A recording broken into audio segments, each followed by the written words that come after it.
Welcome to the 2025 snapshot on climate action in buildings and construction.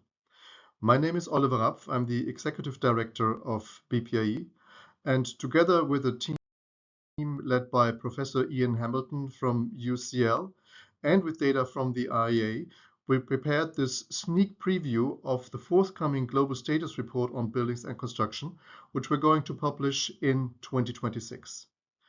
What I'm going to present to you today includes an update on the drivers of CO2 emissions and energy demand globally, and I will also give you a brief update on policies, on finance, and on other key actions which we see in support of a decarbonized built environment. What we are finding this year is that buildings and construction together account for around 34% of global energy and process related CO2 emissions. And when we look at the total amount, we see that the operational energy CO2 emissions, meaning the CO2 emissions which are emitted through the use of buildings, through heating and cooling and electricity use, have increased by 6.5% since 2015, since the Paris Agreement was signed. We also see only limited progress on zero emission codes. We see slowing energy efficiency investment and overall rather weak national policies. And all that means that the goal of net zero emission standards for all new buildings by 2030 and a fully decarbonized and climate neutral building stock by 2050 remain out of reach at this very moment. How do we know this? Well, in order to track the decarbonization effort, we developed a so-called Buildings Climate Tracker. And in this Buildings Climate Tracker, we're using a number of sub-indicators to come to one conclusion, to one simplified answer to the question whether we are on track to decarbonization or not. And we are developing a situation where we are stagnating in the progress. You can see on the right side of the graphs a figure at the very bottom which says 2.5, which is the current decarbonization progress we have made. We are defining zero carbon as 100 points. At this point in time, we would ideally be at 52 decarbonization points, but we are measuring and observing only progress around 2.5. And if you look at the data in the last 3 years, we are seeing more or less a stagnation, a better situation than 2 years ago, but a slightly worse situation than last year. Why is this the case? Well, one of the major reasons for this situation is that we are not decreasing emissions from the built environment, but there is rather an increase. Compared to the last year, we see an increase of around 1% of the combined operational and the embodied CO2 emissions associated with the built environment. What you see on this graph is the approximate split between direct, indirect, and embodied emissions. And you see that there is a stagnation or actually a slight growth. And now the total amount is around 12 gigatons of CO2, which is caused by buildings and construction related activities and by the operation of buildings.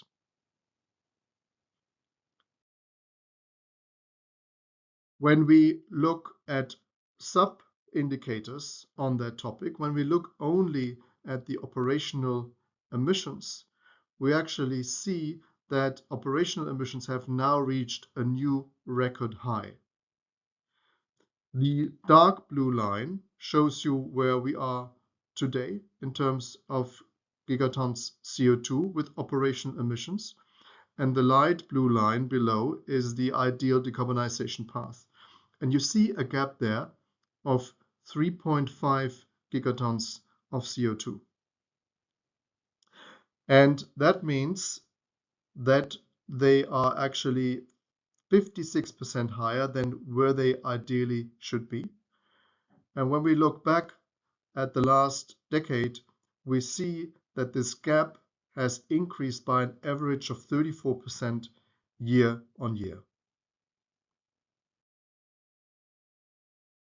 In order to get back on track, which is actually possible if we bend the current trend curve, we need to make sure that the operational emissions from buildings are reduced by more than half until 2030. So this is a very big task. It's an ambitious task, but we know that technologies are there to deliver that if the policy framework is supporting that big achievement and that decarbonization pathway. We see in principle that the energy intensity of buildings is moving in the right direction. And there the gap between where we are today and where we should be is only a difference of 13%. So we are seeing a decreasing energy intensity year on year, even though compared to last year, there is a stagnation, which again is expressed by the dark blue line in this graph. The light blue line is the ideal pathway on which we should be. So this is a real dilemma, but at least we're moving in the right direction. We need to make efforts to accelerate the decrease of energy intensity, meaning we simply need to accelerate the fact that we use less kilowatt hours per square meter of built space. Another very important driver for decarbonization is, of course, to increase the renewables share in final energy demand in buildings. What we are seeing there that since we measure since 2015, the share of renewables in buildings has increased by only 4.7%. This is disappointing because we know the technology is there and it results in a gap of 15.5 percentage points. So ideally, we would see a much higher share today than what we see in reality. And again, the gap has increased year on year by an average of 33%. So the growth of renewables in final energy demand in buildings has simply been too slow, which means that we need to make a bigger effort to have renewables roadmaps for heating and for cooling. And we need to have more effective policies to phase out fossil fuels in total.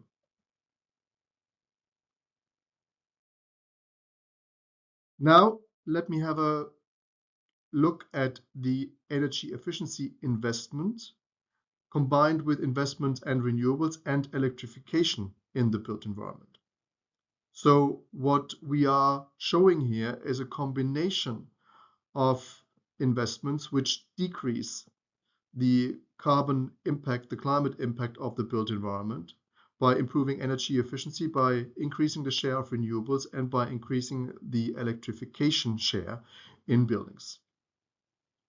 What we see here is that the investments have increased by 5% in 2024, which in principle is really good news. But we also know if we compare that increase of 5% to the increase in the last years, this increase is slower than in 2023.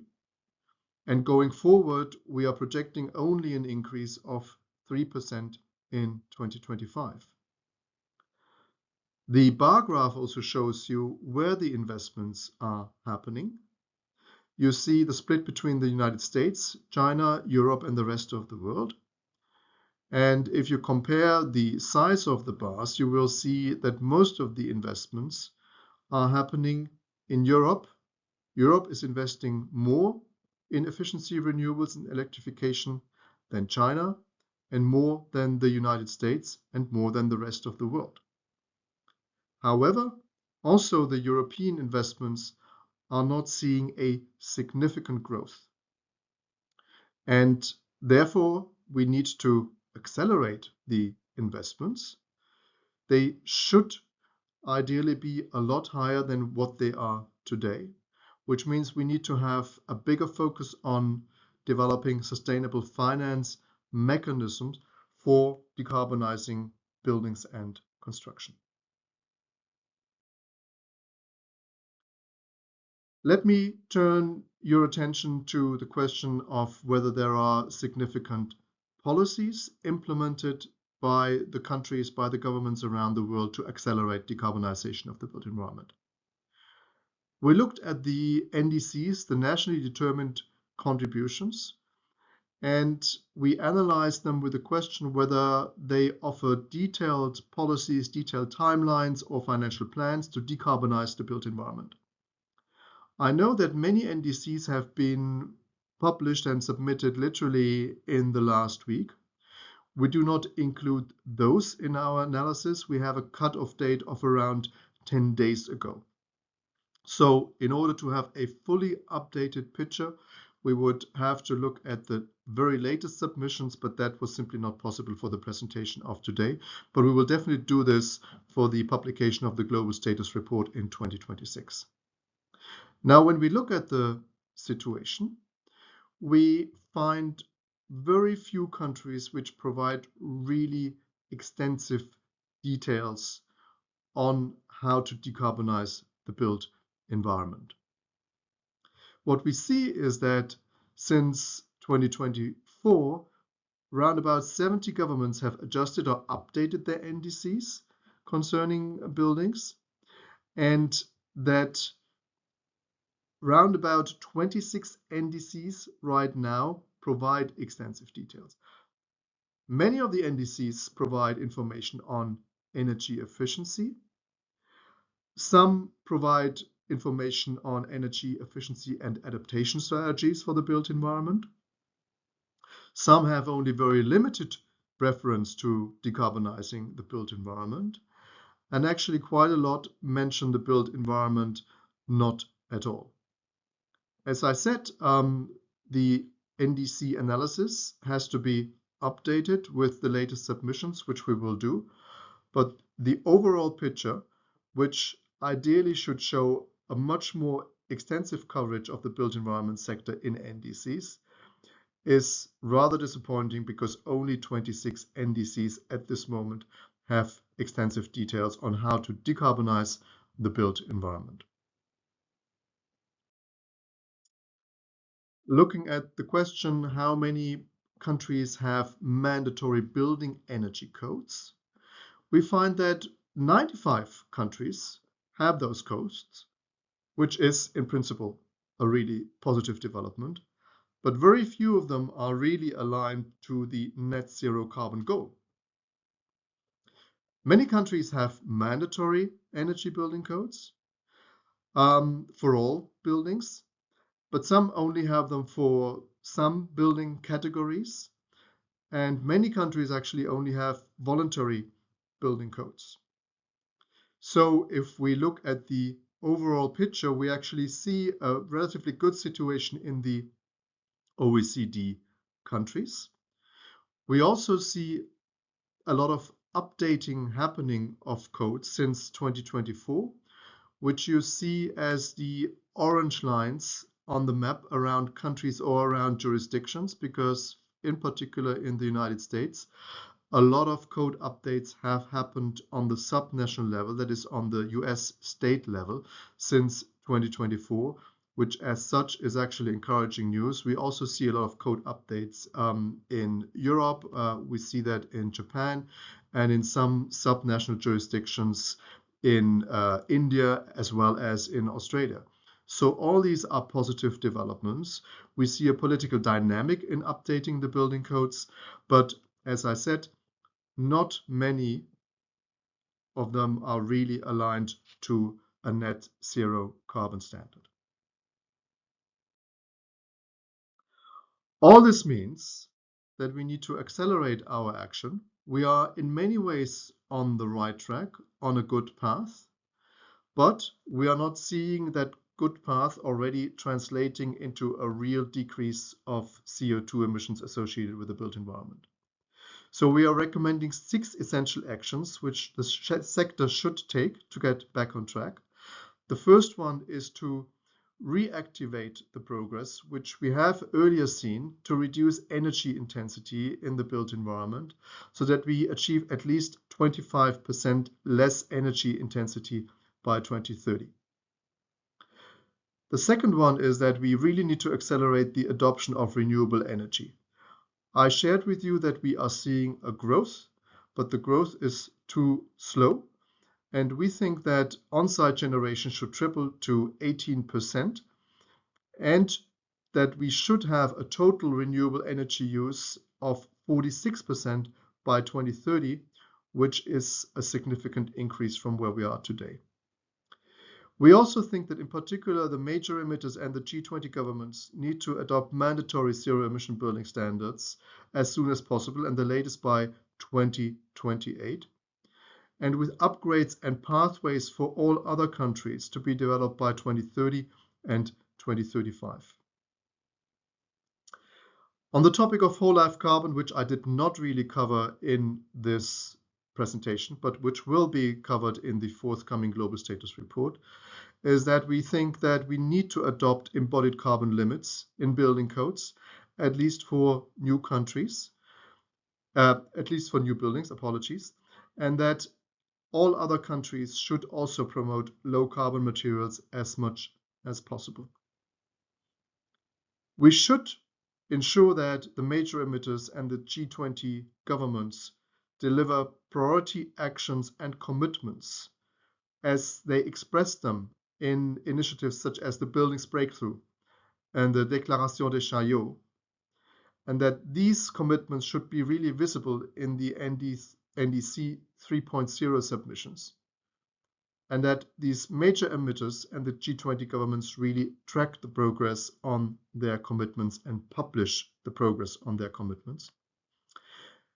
And finally, it is absolutely necessary that the global building energy efficiency investment doubles by 2030. And for that, we need to leverage public and private funds, and we need to have the right financial instruments in place which achieve that doubling of the urgently needed investment. And with that, I would like to close my presentation. As I said, we will publish the full global status report on buildings and construction issued by the Global Alliance for Buildings and Construction in 2026. And I look forward to that and engaging with you in the future. Thank you very much. Yeah, we can applause. I'm not sure that Oliver is going to hear us, but but he saved his GHG by not coming here. I don't know if it's a... I've been discovering that just like you have. I'm maybe going to call you both on stage, Adair and Anne, so that we can continue this discussion. These numbers are a little, how would I say, maybe a little depressing. I don't know what, I know I have to keep the microphone this way. Even if the numbers are depressing, I have to keep the microphone high. And not depressing, but clearly I'm keeping repeating the same thing. We are discussing here, but we are only touching it. We are a drop of water compared to the flow of unsustainable investment in buildings. And we are still kind of whistleblowers at the moment when we all know that real estate is a major economic question. Major. Real estate is half of the global wealth. It's not nothing. Half of what we collectively possess. And I'm always referring to myself. Maybe some of you do the same. It's 100% of what I possess. And I've been renovating my house in the suburbs of Paris. And by renovating my house and putting insulation inside, because it's a house with, I cannot do it from outside because it would be really ugly. So I did it from inside, and just not taking into account the cost of the works and materials, I've lost 6 square meters. It's a 120 square meter house, and I've lost 6 just because of the insulation. I mean, I've been spending 30,000 euros on nothing just because I'm insulated. So why should I do this? Why should the people do this? That's always a question, and we know that we are advocating for that. But if we cannot answer this question, if we cannot provide the solutions, we will never do it. We will never do it if we don't touch housing. Housing is 60% of what housing is 60% of the buildings, and housing is households. It's one person by one person we have to convince to do works, or convince, or whatever, carrot and stick. Well, anyway, that's personal reflections. I'm not adding to. I don't want to add to the depression here, but I think it's really something that we should take into account. So we have some brilliant panelists here, and I just want to, as it's really to take stock of what is actually happening on. It is very important. Probably these data should be more granular, because of course the question is very different from one continent to another, one region to another, from one country to another. So we should get into more granular. But globally, we can see the big figures. So I want to ask you, and I'm going to ask you a first question, which is maybe how do you react to this, or 2 questions. The other question would be, what is the emission gap report saying regarding buildings? So how can we articulate all these data together, and that is what is the complementarity of 2? So pick one of the questions, the first that you want, and then we'll come back for the second question, because I'm going to ask exactly the same question to Adair afterwards. Okay?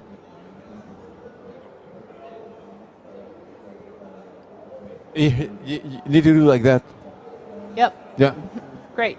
Thanks. No, first of all, let me say that actually brilliant presentation, very important findings, and I see that very much as a sectoral mirror of what we have just found, the new key findings of UNEP's emissions gap report this year. Because what we do see is that rather than decreasing, emissions continue to increase. We saw globally emissions increasing to a new record of 57.7 gigatons of CO2 equivalents in 2024. It was a 2.3 increase from 2023 levels. And overall, we also see that the new NDCs are insufficient, collectively insufficient, to really put a bend in the curve as we need it. What we see right now is basically similar gaps in ambition and in action.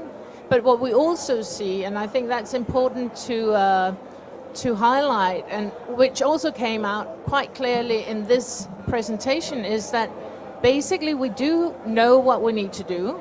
We do have the solutions to actually get on track to achieving the goals that we've set ourselves, both globally and for the specific sectors. And most of these options are really low cost. It's not as if it's like outrageous or really high cost. So what we need to focus on now, and including here, while we're in Belém, is how can we then spur the action? How can we make sure that we provide the enabling frameworks and the incentives to really spur further action? Last year's report, we don't include much on buildings specifically in this year's emissions gap report, but last year we showed huge sectoral mitigation potentials, including for buildings by 2035, that are basically very well aligned with what we just saw in this presentation. So I would just emphasize we need to focus on how can we spur the action, also as summarized in the 6 key takeaways in the presentation. Well, First of all, can I say great to be here in this incredibly badly named cooling pavilion. But this issue of buildings is hugely important and it's often underlooked. It was one on which the Energy Transition Commission, which I chair, produced a major report in February this year, looking at all the different aspects of buildings. And I think it's important to say, and you mentioned the word granular, it's important to understand how this differs between different regions in the world. So there is the biggest demand, operational demand for buildings, is heating. That's where the biggest energy demands are. Not terribly important here in Belém. Cooling at the moment is significantly smaller than heating, but of course it's where we actually... We must admit we have sustainable heating here. It's we do have passive heating. Sustainable heating, yeah. So there are very different challenges in different countries. The other thing which we found in the report was that it's very important to get granular enough to work out where does buildings fundamentally depend on what is happening in other sectors of the economy for its decarbonisation, and in particular the power sector. Now these numbers are concerning, but I'm willing to bet that a significant element of why we have had that increase in operational emissions is the following. Cooling demand is going up rapidly, in particular in India and China, and at the moment that cooling demand is being met by electricity which has a carbon intensity of somewhere between 600 and 900 grams per kilowatt hour. If the power sector were already decarbonised, we would be much less worried about that cooling demand.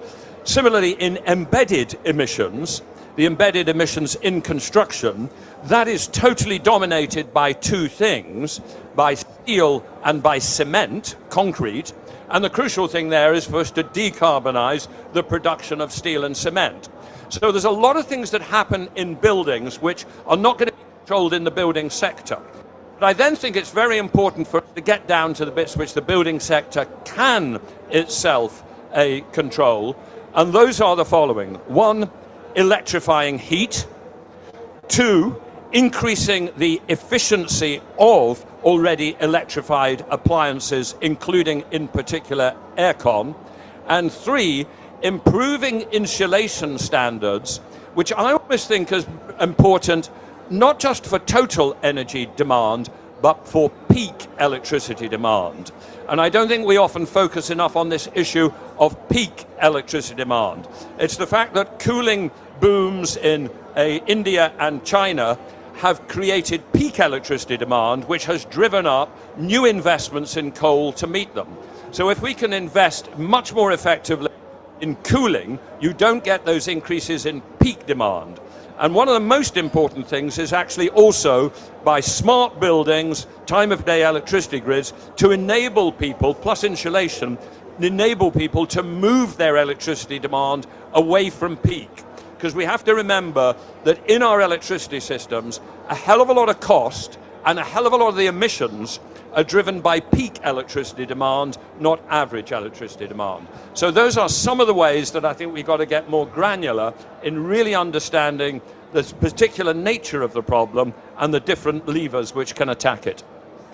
Yeah, thank you for this. I would come back to passive solutions because, of course, energy demand is important, but one of the challenges that we have collectively is to lower the energy demand. Yep. And to ensure that the energy goes to the most effective and efficient place where it's needed. I mean, wasting energy to cool buildings or to heat buildings that could be passive is really an absurd way of doing things. And we are really here at Global ABC trying to advocate on that, because this is the only way to, I mean, if there is we need to get energy for producing things, for elevating the level of production, give this energy to the real sectors that need energy and not to use it in buildings. And this is quite a challenge. And this is, as you said, this is a small, apart from the existing buildings, which is a question, but in the new buildings, it's a small overcost. And we need to also to advocate for that, which is not easy. Do you want me to comment on that? Look, I think this distinction between existing buildings and new buildings is fundamental. The economic analysis that we did shows that when you're talking about new buildings, with good regulation and building design up front, actions can pay for themselves and significantly reduce the energy demand either for cooling or for heating. And these go from some very, very simple things like painting roofs white, not a dark colour, has an enormous effect. They include other things which move from the building itself to urban design. And I think we have a major adaptation problem across the world about how we're going to make cities in hot parts of the world livable, and we've got to think about greening them and creating natural passive cooling of cities. But broadly speaking, wherever we have new build, we ought to be able to build to much higher standards than we do at the moment. The economics of reef retrofit are much trickier, and it sounds like you're finding that in your house in Paris. And indeed, sometimes people say we ought to be getting everybody to be doing deep retrofits, passive housing standards. Our analysis said that that is unlikely to pay off where you are retrofitting existing buildings. No. What you need to do Don't is say focus. that, I just did it. What? Don't Well, say no, that. you may have done it, yeah, but you're rich enough to do it for the good of the planet rather than for the good of your budget. But if we're talking about, the mass of ordinary people who are worried about energy bills, I think a message that they've got to spend a hell of a lot of money on really, really deep retrofits is not going to work. What we've got to do is get them to focus on the specific forms of retrofit which do have a very significant payoff. And there are some which are relatively low cost and relatively big payoff. And by the way, what we've also got to kill is the idea that the only way you can have a heat pump for your heating is to have an incredibly well insulated house. I have a house in the middle of the British countryside. I've done some obvious things like, insulation on the roof, double glazing, etc. But it's not an absolute passive house by any standards. But I put in a heat pump and it still pays for itself. Heat pumps work even in moderately insulated homes. We mustn't make the best the energy of the good. Yeah, I would like to maybe step to another side, which is adaptation, because buildings, of course, we don't see it really there, but I just want to have your point of view of this question of adapting buildings to extreme heats, and also to all these questions within the GAP report, or out of your knowledge on that. So the emissions gap report actually doesn't go much into resilience issues, but it is a key focus of UNEP more generally. Also nature-based solutions, especially for cities, showing the many obvious choices also for making cities more livable in a hotter future. And I think that's also really important. You already made the distinction, Adair, between what is needed in the short term to get on track, which the presentation also focused on, but also what is needed now to avoid further lock-in of high carbon-intensive buildings and low efficiency in the future to get to basically zero carbon in buildings by 2050. And there I think resilience plays a huge role as well, and is something that, we experience it here. You said that it's the hottest pavilion at the COP. It's only going to get worse. Yeah, I think we need to conclude more. We need to conclude now. I just want to have one word from you on how these reports can be at best turned into advocacy. Because obviously we struggle in terms of advocacy for buildings. It's just like something that we're circling around since years, and we are just like shouting in the desert and saying desperately. We are making progress, but I want to know, from your point of view, how can we best use your knowledge and this knowledge to advocate and to leverage on that? Well, look, let's be clear. We have a communications and a politics issue. It's quite easy for a politician to understand the objective of increasing the percentage of passenger cars which are electric. They can say, I want that to be 30%, I want it to be 70%, and they measure the result and they see it. It's quite easy for a politician to say, how many solar PV panels can I have? How many wind turbines? These are easy things. And policy, they're easy things to understand. There's an interesting feature in the world that policy migrates to addressing things which are easy to understand. And this building decarbonisation challenge is much more complicated to understand. But we've really got to start convincing people that it is possible to make a big difference. And I actually think the interface between the adaptation and resilience and the mitigation agenda is an important way forward here. Convincing people, in particular in hotter developing country parts of the world, that there is a huge challenge in making the future environments livable, and that making them livable will also make them more efficient and therefore bring down the emissions, and that this is a win-win agenda in that space, I think is one of the ways that we can maximize the ability to win an argument in an area which is just inherently complex. Totally agree. It's all about making things simple and something that people can relate to, politicians, but also all of us normal people. So it is really about coming up with a message that also brings out the opportunities, the benefits. Why should we do this? It makes sense, and relate it to something that is important to people even now.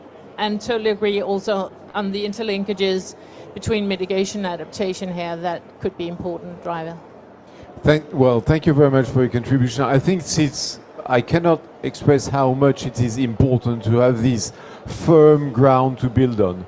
We are builders here, and we know that we have to dig to the firm ground to find a place to step on and to build on both advocacy and policies, because what we need is facts, and you are collectively providing facts, which is very important. So thank you for that. I'm going to pass the floor to Hong Peng for words of conclusion. I think or you have a last word to say, or no, okay. So I'm going to pass the floor to Hong Peng for a few words of conclusions, and thank you again for your brilliant contributions.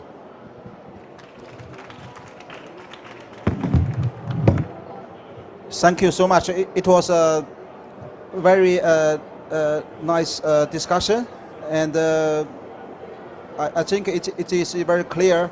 It's not only the hate here, it's all the evidence, science, the emission gap report, the global status report of building, and also energy transition committee's report, all have told us we are not taking this sector, which accounts of about 1/3 of the global carbon emission, in the right way.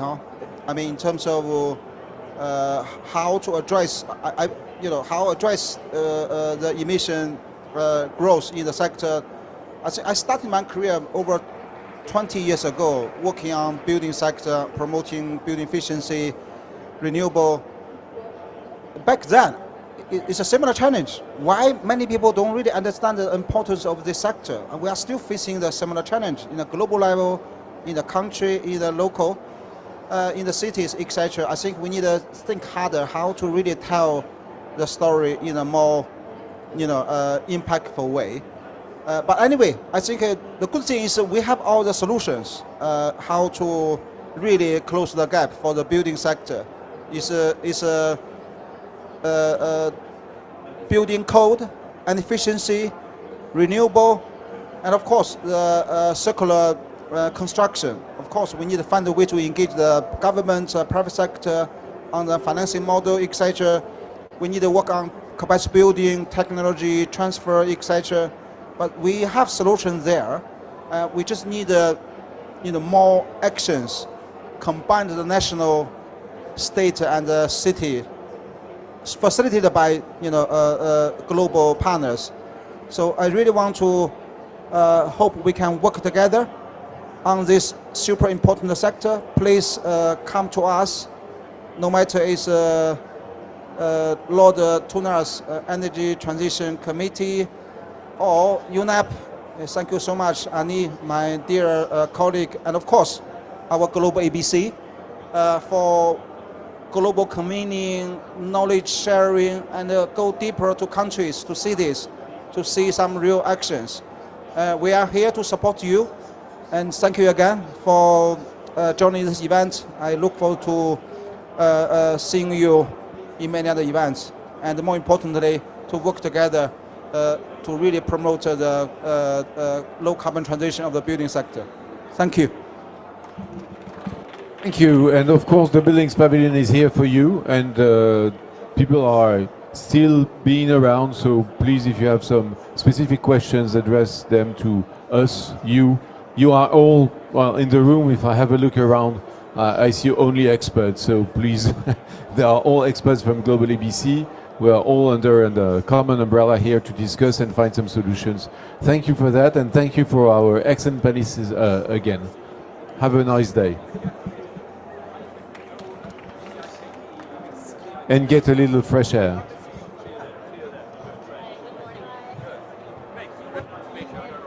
Thank you. Okay, great.